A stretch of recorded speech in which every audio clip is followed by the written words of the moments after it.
आप सभी का स्वागत करता हूं दादा डायलॉग में। दोस्तों, आप सभी से निवेदन है कि वीडियो को देखिए, लाइक कीजिए, शेयर कीजिए और चैनल को सब्सक्राइब। दोस्तों, आज हम फिर से बात करेंगे दिल्ली एवं दुनिया के कट्टर ईमानदार नेता अरविंद केजरीवाल के बारे में। जी हाँ, दरअसल अरविंद केजरीवाल जो कि पिछले ही भ्रष्टाचार के आरोप में, शराब घोटाले के आरोप में ईडी के जांच से भाग रहा है, उस अरविंद केजरीवाल और उनके आम दिल्ली सरकार में एक और बड़ा घोटाला सामने आया है। जी हां, दरअसल वह घोटाला है वन एवं वन्य जीव विभाग से जुड़ा हुआ, और आरोप है कि दो अधिकारियों ने मिलकर वन्य एवं वन्य जीव विभाग दिल्ली सरकार के खजाने में 223 करोड़ रुपए का चूना लगाया है। 223 करोड़ रुपए दिल्ली वन एवं वन्य जीव विभाग के फंड से इन दो अधिकारियों ने गलत तरीके से निकासी करके घोटाला कर दिया।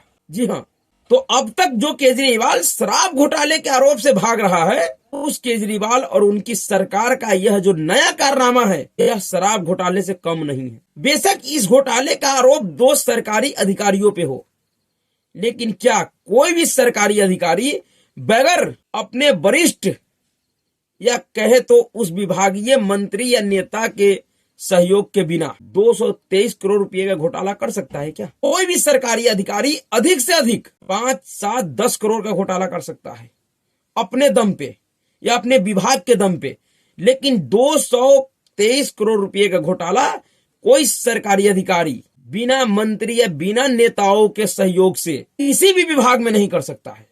जब भी इस देश में 100 या 200, 500 करोड़ रुपए का घोटाला का मामला आया है, हर एक घोटाले में कहीं ना कहीं उस विभाग के मंत्री या फिर उस सरकार के बड़े नेताओं का हस्तक्षेप रहा है, उनके नाम आए हैं। चाहे आप बिहार में चारा घोटाला देख लीजिए, 950 करोड़ रुपए का चारा घोटाला था, इनमें भी बहुत सारे आरोपी थे, लेकिन अंतोगत्वा जो इसका मास्टरमाइंड था वह बिहार का मुख्यमंत्री लालू प्रसाद यादव था, जिस मामले में वो सजायाफ्ता अपराधी है इस समय। उसी तरीके से मुझे नहीं लगता है कि दिल्ली में जो ये 223 करोड़ रुपए का घोटाला हुआ है, यह बिना आम आदमी पार्टी के नेता और सरकार के सहयोग से हुआ होगा। दरअसल अरविंद केजरीवाल के लिए देश और दिल्ली के जनता, किसी ने यह सोचा भी नहीं होगा कि जो व्यक्ति भ्रष्टाचार विरोधी अभियान से निकलकर सत्ता के शीर्ष पे बैठा है,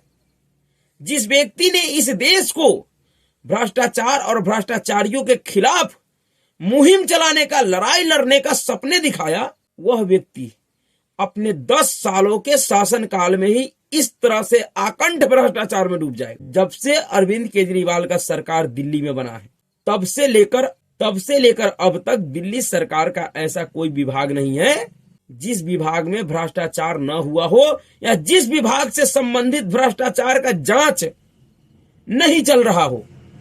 दिल्ली सरकार का कोई भी ऐसा क्षेत्र नहीं है। यह व्यक्ति अन्ना आंदोलन के दौरान देश को और देश के लोगों को यह सपने दिखाया था कि हम इस देश से भ्रष्टाचार को खत्म कर देंगे, और शायद इसी उम्मीद से इस व्यक्ति को इस देश की दिल्ली राजधानी के जागरूक लोगों ने, पढ़े लिखे लोगों ने अपना नेता चुना, इन अपने राज्य का जिम्मेवारी इसके हाथ में सौंपा।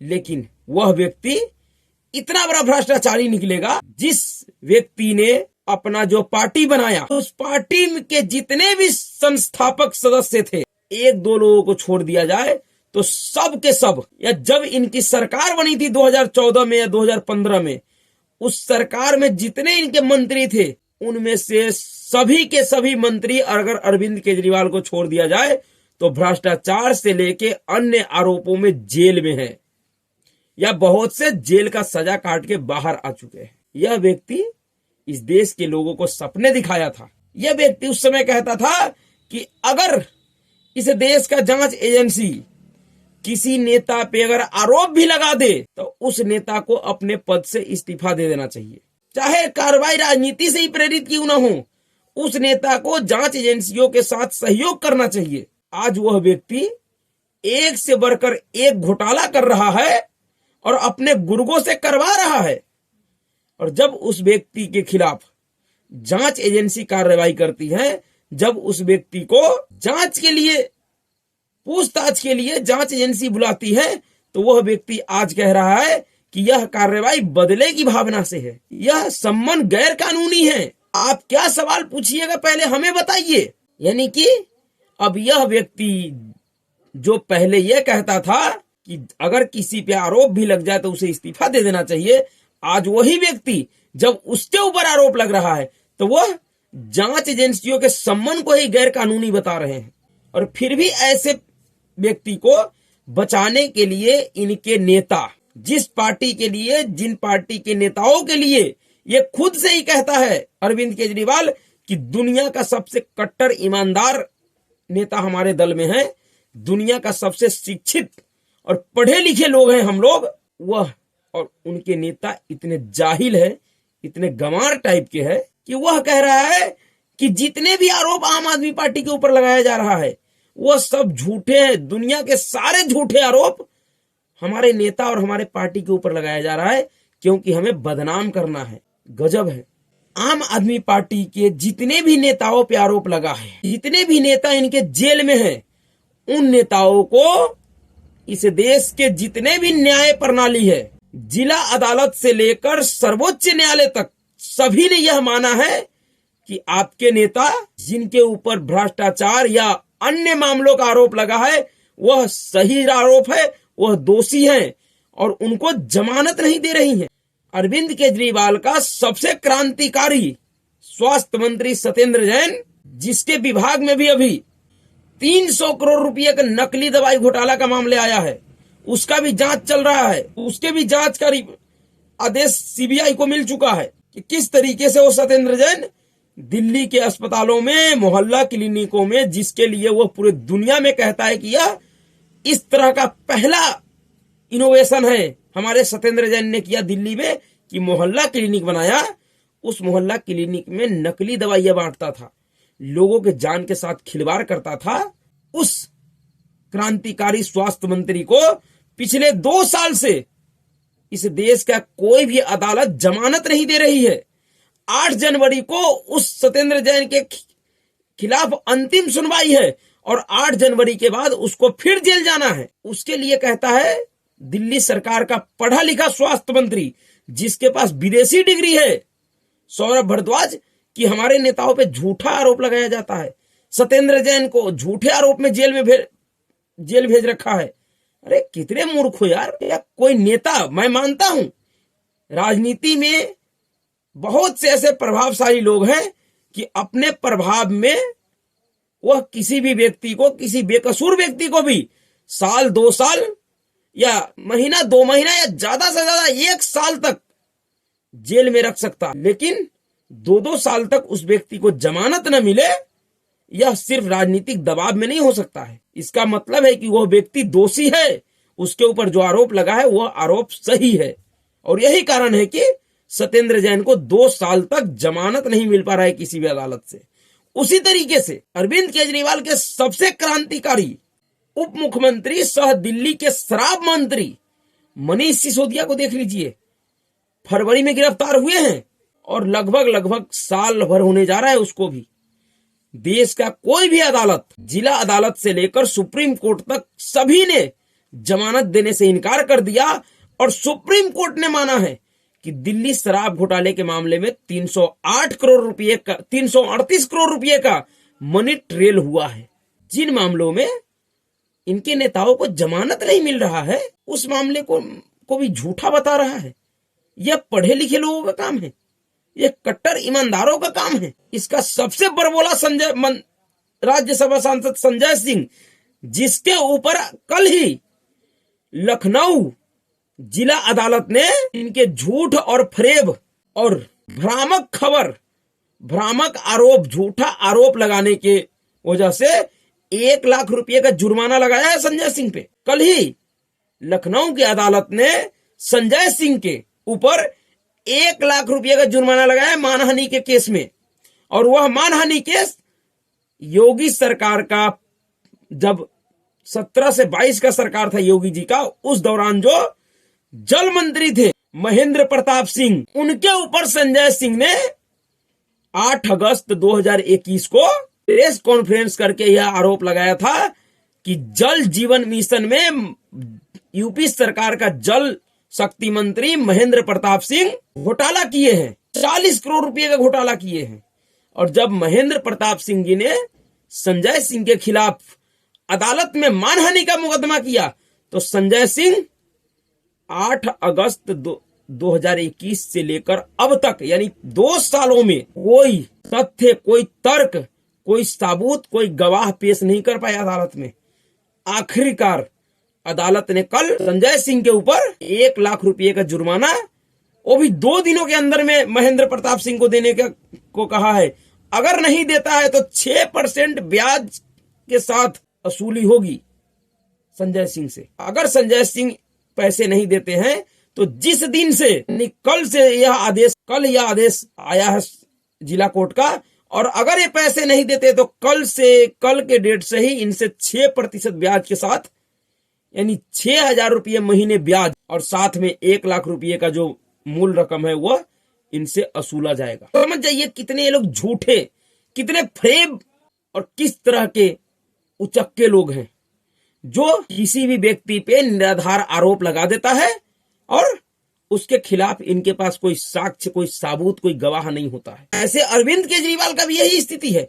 अरविंद केजरीवाल भी बिना किसी साक्ष्य, बिना किसी सबूत के इस देश के कई सारे नेताओं पे मानहानि आरोप लगाया। सबसे पहले अरविंद केजरीवाल ने दिल्ली के उस मुख्यमंत्री के ऊपर आरोप लगाया, झूठा आरोप, जिस मुख्यमंत्री ने अपने 15 सालों के शासनकाल में दिल्ली का कायाकल्प किया। उस शीला दीक्षित के ऊपर इसने अपने अन्ना आंदोलन के दौरान और जब इसको अपना राजनीतिक पार्टी बनाना था उस समय जितने भी आरोप लगाए, किसी भी आरोप के खिलाफ इसने कभी भी कोई मुकदमा नहीं किया, किसी तरह का कोई साक्ष्य, कोई सबूत, कोई गवाह इस देश के सामने नहीं लाया, जिससे यह साबित हो पाए कि इसने जो शीला दीक्षित के ऊपर आरोप लगाया था वह सही था। वो तो शुक्र है शीला दीक्षित जी का कि उन्होंने इसके ऊपर मानहानि का मुकदमा नहीं किया, नहीं तो इस केजरीवाल का ये पूरा फ्रेब उसी समय खुल जाता, नंगा हो जाता केजरीवाल उसी टाइम पे। लेकिन उसके बाद चाहे अरुण जेटली हो, चाहे नितिन गडकरी हो या कपिल सिब्बल हो, इस अरविंद केजरीवाल ने जितने भी लोगों के खिलाफ आरोप लगाया सबसे इन्होंने नाक रगड़कर माफी मांगा है मानहानि के मामले में। और अभी इन लोगों के ऊपर तो एक मुकदमा और चल रहा है मानहानि का, जो इसने प्रधानमंत्री के ऊपर लगाया है डिग्री मामले में। उस डिग्री को फर्जी बताया है और सिर्फ प्रधानमंत्री के ऊपर नहीं, गुजरात के अहमदाबाद यूनिवर्सिटी के ऊपर आरोप लगाया है कि अहमदाबाद यूनिवर्सिटी फर्जी डिग्री इशू करती है। उस अहमदाबाद यूनिवर्सिटी ने जो मानहानि का मुकदमा किया है अरविंद केजरीवाल और संजय सिंह के ऊपर, वह केस तो अभी चल ही रहा है। उसमें सजा क्या होता है यह देखने वाली बात है। यानी कि जिस पार्टी का शीर्ष नेतृत्व से लेके सड़क छाप यानी लुच्चे लफंगे सांसद तक सबका यही व्यवहार है कि जिसके ऊपर आरोप लगाओ उसके खिलाफ कोई सबूत नहीं दो, उससे बाद में अदालतों में नाक रगड़कर उनके जूते पे माफी मांग लो। और जब तुम्हारे ऊपर कोई आरोप लगा रहा है और वो भी साक्ष्य है, उसमें सबूत है, गवाह है, अदालतें मान रही हैं कि हाँ तुमने घोटाले किए हो, तो तुम कह रहे हो कि ये झूठा है, ये हमें ये राजनीतिक कार्रवाई है, हमें फंसाने के लिए, हमारे पार्टी को बर्बाद करने के लिए। शर्म आनी चाहिए ऐसे लोगों को। दरअसल इस जो नया ये घोटाला है, इस घोटाले में जो खबर है वो खबर यह है कि एलजी ने दिल्ली में एक और सीबीआई जांच का आदेश दिया। 223 करोड़ के घपले का आरोप। दिल्ली के एलजी बीके सक्सेना ने एक और सीबीआई जांच का आदेश दे दिया है। दिल्ली सरकार के वन्य जीव विभाग में हुए 223 करोड़ रुपए के भ्रष्टाचार में 2 अधिकारियों की जांच सीबीआई द्वारा की जाएगी। दिल्ली विभाग के वन्य जीव विभाग में हुए 223 करोड़ रुपए के भ्रष्टाचार में 2 अधिकारियों की सीबीआई जांच की जाएगी। उपराज्यपाल बीके सक्सेना ने इस जांच के लिए मंजूरी दे दी है। एक अन्य मामले में उपराज्यपाल ने भ्रष्टाचार निरोध शाखा को 60,000 रुपये की रिश्वत मामले में दिल्ली सरकार द्वारा संचालित अस्पताल की 2 वरिष्ठ महिला नर्सों की भूमिका की जांच के आदेश दिए हैं। दोनों ही मामलों में उपराज्यपाल ने माना है कि आरोपियों के खिलाफ जांच और पूछताछ करना न्याय के हित में है। जानकारी के मुताबिक सीबीआई ने तत्कालीन वन विभाग के कर्मचारी पारसनाथ यादव और आलम सिंह रावत के खिलाफ मामला दर्ज किया था। पारसनाथ यादव वरिष्ठ लेखा अधिकारी और आलम सिंह सहायक लेखा अधिकारी के पद पर वन्य जीव विभाग में तैनात थे। आरोप है कि पहाड़गंज स्थित बैंक ऑफ बड़ौदा की शाखा के तत्कालीन मैनेजर LA खान के साथ मिलकर उन्होंने वन्य एवं वन्य जीव विभाग के नकली पत्र के आधार पर गैर कानूनी तरीके से 223 करोड़ रुपए की राशि उसी ब्रांच में दिल्ली शहरी आश्रय सुधार बोर्ड के नाम से खोले गए नकली खाते में भिजवाए। सीबीआई ने बीते 12 जुलाई को सतर्कता विभाग को इस मामले पर पत्र लिखा था। इसमें बताया गया कि दिल्ली सरकार के वन्य एवं वन्य जीव विभाग में हुई वित्तीय अनियमितता के मामले में हुए प्राथमिकी जांच में 2 अधिकारियों की भूमिका सामने आई है। पारसनाथ यादव वर्तमान में दिल्ली सरकार के प्रधान लेखा कार्यालय में वेतन और लेखा अधिकारी है। उसके खिलाफ भ्रष्टाचार निवारण अधिनियम की धारा 17A के तहत सीबीआई जांच की मंजूरी के लिए सतर्कता निर्देशालय ने फाइल को NCCS राष्ट्रीय राजधानी सिविल सेवा प्राधिकरण के माध्यम से उपराज्यपाल के पास भेजा था। वहीं आलम सिंह रावत वर्तमान में पीरतमपुरा के भगवान महावीर अस्पताल में लेखा अधिकारी के पद पर तैनात है। भ्रष्टाचार के मामले में स्वास्थ्य विभाग की 2 महिला कर्मचारियों चंचल रानी पिसाला और राजेश वर्मा के जांच के लिए भी उपराज्यपाल BK सक्सेना ने मंजूरी दे दी है। यह जीबी पंत अस्पताल से जुड़ा हुआ है। यानी कि जिस व्यक्ति ने कहा था कि हम सत्ता में आएंगे तो राजनीति को बदल देंगे, भ्रष्टाचार को खत्म कर देंगे, उस व्यक्ति के 10 सालों के शासनकाल में देश और दिल्ली के लोगों ने इतने भ्रष्टाचार की कहानी सुन ली है, इतने भ्रष्टाचार के आरोपों को देख लिया जो सिर्फ आरोप तक ही सीमित नहीं है, वो आरोप अदालतों में साबित हुए हैं। एक तो होता है राजनीतिक आरोप, जिस तरीके से केजरीवाल एंड गैंग दूसरे के ऊपर लगाते हैं और फिर वहां पे नाक रगड़ के माफी मांगते हैं या तो फिर जुर्माना भरते हैं संजय सिंह की तरह। वहीं दूसरी तरफ लेकिन इनके ऊपर जो आरोप लगता है वह अदालतों में साबित होता है।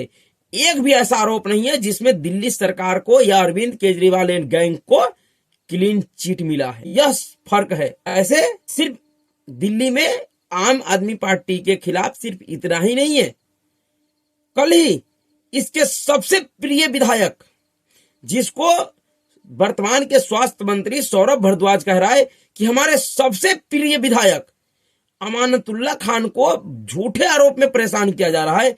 वह अमानतुल्लाह खान दिल्ली दंगे से लेकर और दिल्ली वक्फ बोर्ड के अध्यक्ष पे रहते हुए जिस तरीके के कारनामे किए उसके लिए वो आज भी जेल में है, जमानत नहीं मिल रहा है उसको। लेकिन वह अरविंद केजरीवाल का सबसे प्रिय विधायक है। इसी तरीके से अरविंद केजरीवाल का एक और प्रिय विधायक पार्षद हुआ करता था ताहिर हुसैन, जो दिल्ली दंगे के आरोप में जेल में है। यानी कि एक तरह से कहा जाए तो आम आदमी पार्टी राजनीतिक दल कम और चोर लुटेरे अपराधियों दंगाइयों का गिरोह ज्यादा दिखता। इस पार्टी का एक भी ऐसा काम नहीं है जिसको देखकर यह कहा जा सकता है कि यह राजनीतिक दल है। इनके जितने भी काम हैं, इनके ऊपर जितने तरीके का आरोप लगता है और सब आरोप जिस तरीके से साबित होते जा रहे हैं एक के बाद एक, उसको देखकर यह लगता है कि यह राजनीतिक दल कम और एक गुंडे लफारियों का गिरोह ज्यादा है। तो अब देखिए इस घोटाले में क्या सामने आता है। क्या यह घोटाला सिर्फ 2 अधिकारियों ने किया है या इसके पीछे भी कोई मनीष सिसोदिया, सत्येंद्र जैन और अरविंद केजरीवाल जैसे लोगों का हाथ है? मुझे भरोसा है कि पक्का होगा, क्योंकि इतना बड़ा घोटाला कोई सरकारी अधिकारी कर ही नहीं सकता है।